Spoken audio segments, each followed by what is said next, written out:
Right, this number is 75. The instructions say to find the values of the variable for which the expression is defined as a real number. All right, so when I look at this, I notice that it's raised to 1/2 power, so that means you have the square root of 1 over x squared minus 5x minus 14. Okay, split that square root. You have 1 over the square root of x squared minus 5x minus 14. So this is basically a domain problem. It wants you to know when this expression is a real number. So that means we have a denominator, we have a root. So we can't have 0 in the denominator, we can't have a negative root.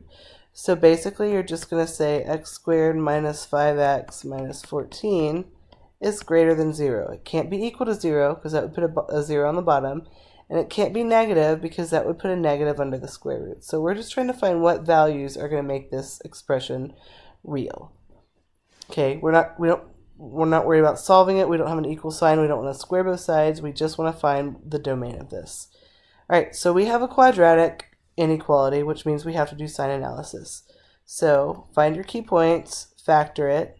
We have x, factors of negative 14 that add to be negative 5, so that's negative 7 and positive 2.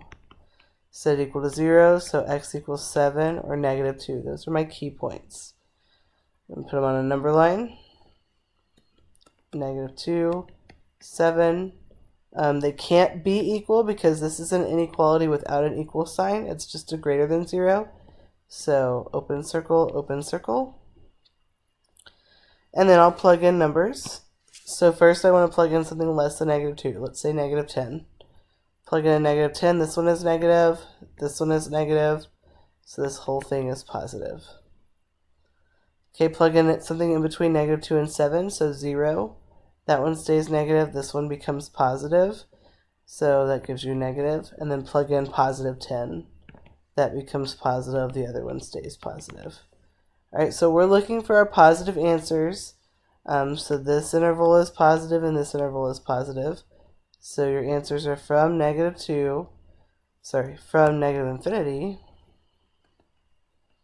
to negative 2 in union with 7 to infinity. And those are your answers.